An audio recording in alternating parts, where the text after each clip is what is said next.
En novembre 1997, le Dynamo Kiev affronte le Barça en Ligue des Champions. Et du côté des Blaugrana, malgré les Figo, Rivaldo et Stoichkov, ils ne vont pas rivaliser avec le prodige ukrainien de l'équipe d'en face, Andriy Shevchenko.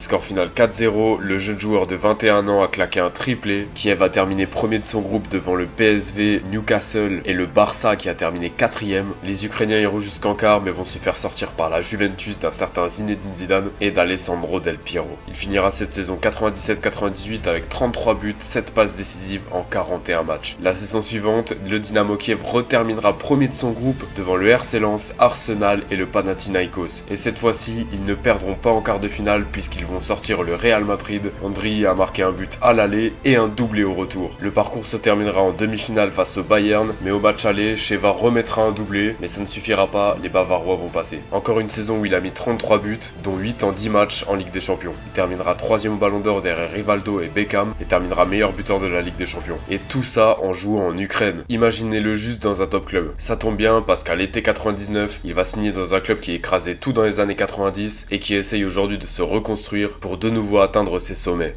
L'AC Milan. Et avec Shevchenko, il n'y avait pas de souci d'adaptation. Première saison, 29 buts, meilleur buteur du championnat, triplé face à la Lazio qui va gagner le titre, et pour finir, 3ème au Ballon d'Or. Bon, Milan se fera sortir en phase de groupe de Ligue des Champions, mais se rattrapera en finissant 3ème de Serie A. Et la saison suivante, ce sera plus compliqué pour l'AC Milan, qui n'ira même pas en quart de Ligue des Champions, et qui finira 6ème de Serie A. Mais Andriy va planter 34 buts, et surtout le plus important, c'est un des derniers matchs. Inter-AC Milan. Et là, on va assister à une humiliation.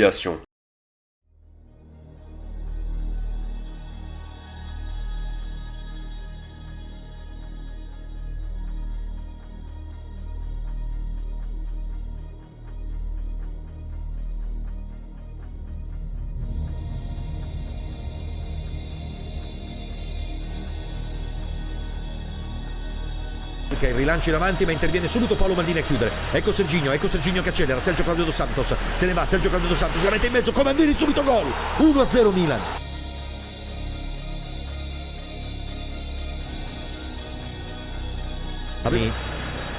L'allenatore della squadra primavera del Milan per Andriy Shevchenko punta Ferrari, Andriy Shevchenko si avvicina ai limiti dell'area, un'altra incursione di Kaladze.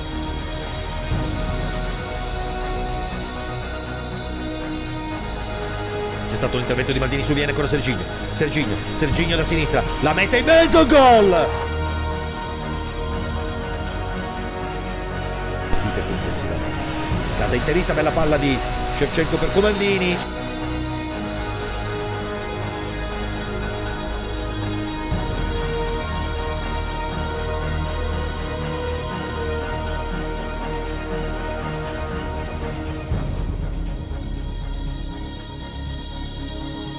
Movimenti nell'area di rigore nerazzurra, parte la palla di Giunti, rimbalza il gol, 3-0.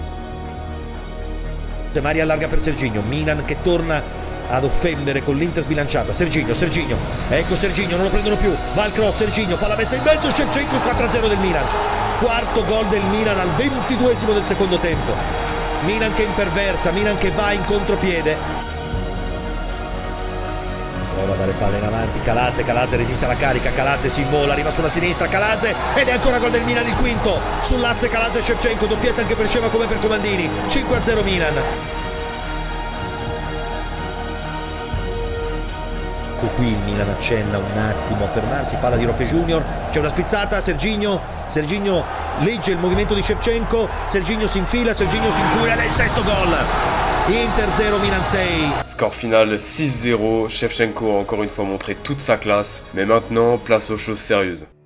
On l'a vu, l'équipe a quelques lacunes. Même s'il y a des joueurs intéressants comme Shevchenko, Maldini, Costa Curta, Kaladze, Ambrosini ou encore Gattuso, ça reste encore léger et Berlusconi va littéralement faire péter la banque. Un second numéro 9 pour accompagner Sheva, Filippo Inzaghi débarque au club. Un milieu pour compléter avec Ambrosini et Gattuso, Andrea Pirlo. Et pour finir, un meneur de jeu derrière les deux numéros 9, Rui Costa. Cette saison ne sera pas très concluante parce que les Rossoneri finiront 4ème de Serie A, mais c'est suffisant pour se qualifier à la prochaine prochaine Ligue des Champions. Et en Coupe UEFA, demi-finaliste en s'arrêtant face au Borussia Dortmund. Cette saison-là, l'Ukrainien a eu pas mal de blessures et a marqué seulement 17 buts, mais il n'a pas joué énormément de matchs. Et lors du mercato d'été 2002, le club va encore se renforcer. Alessandro Nesta au poste de défenseur central, John Dahl Tomasson pour un buteur remplaçant et Clarence Seedorf au milieu de terrain aller chercher chez l'ennemi, l'Inter. Et lors de la phase de groupe de Ligue des Champions, Milan terminera premier devant le Deportivo La Corogne, le RC Lens et le Bayern Munich. Et lors de la deuxième phase de groupe, ce qui remplaçait à l'époque les huitièmes de finale, Milan terminera encore une fois premier devant le Real Madrid, le Borussia Dortmund et le Lokomotiv Moscou. Et lors des quarts de finale, c'est l'Ajax Amsterdam qui se présente, avec dans l'effectif un certain Zlatan Ibrahimovic. 0-0 à l'aller, mais 3-2 au retour, Sheva aura mis un but et une passe décisive. Et lors des demi-finales, c'est le grand rival, l'Inter.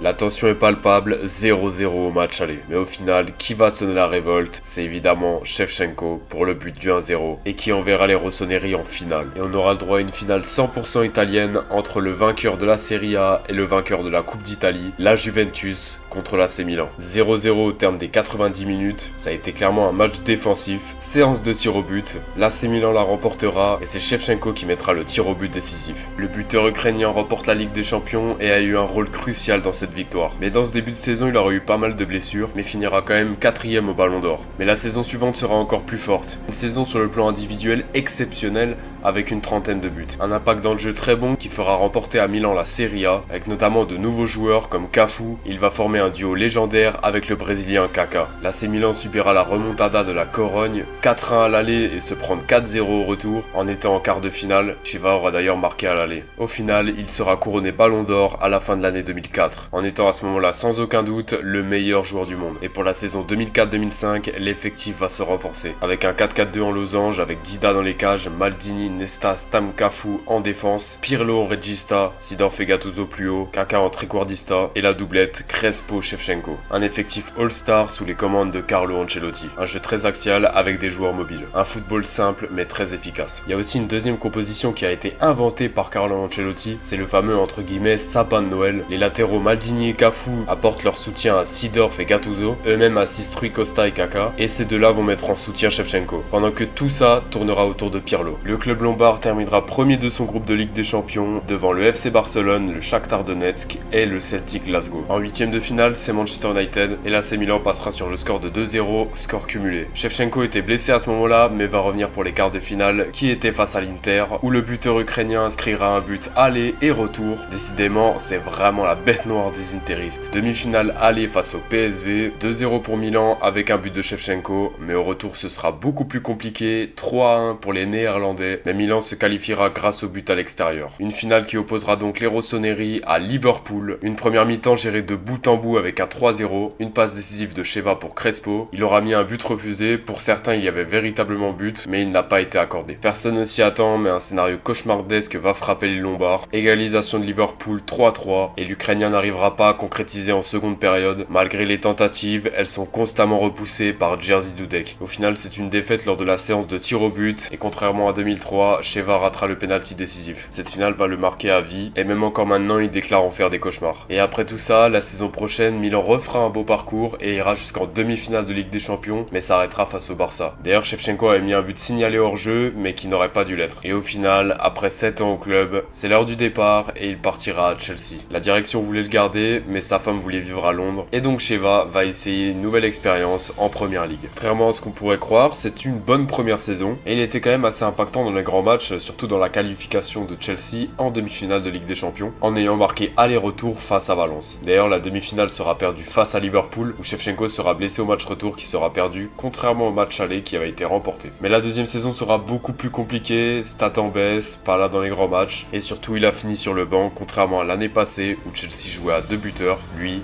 et Drogba. Et durant la saison 2008-2009, il sera prêté dans son ancien club, l'AC Milan. À son retour, il y avait quand même une grande attente, mais au final, ça a été un flop. Il prendra la meilleure décision de retourner là où tout a commencé, au Dynamo Kiev. Il prendra finalement sa retraite en 2012, après plus de 3 3 ans dans le club ukrainien et plus de 80 buts. Et on retiendra surtout son très beau but face à l'Inter en 2009 en phase de groupe. En sélection, forcément l'armoire est vide, mais par contre, il y a eu un quart de finale de Coupe du Monde en 2006. Il a aussi fait sensation à l'Euro 2012 à 36 ans, avec un doublé contre la Suède. Une sorte de passation de pouvoir avec le joueur de l'AC Milan, Zlatan Ibrahimovic. Une belle fin de carrière pour un joueur discret mais qui a montré toute sa classe sur le terrain. Mais ce qui est sûr, c'est que le meilleur attaquant du monde s'appelait Shevchenko. Shevchenko nello spazio, va via Shevchenko accelera, salta tutti Shevchenko, cerca la conclusione! Ecco Serginho, non lo prendono più, va al cross, Serginho, palla messa in mezzo, Shevchenko 4-0 del Milan. Quarto gol del Milan al 22esimo del secondo tempo.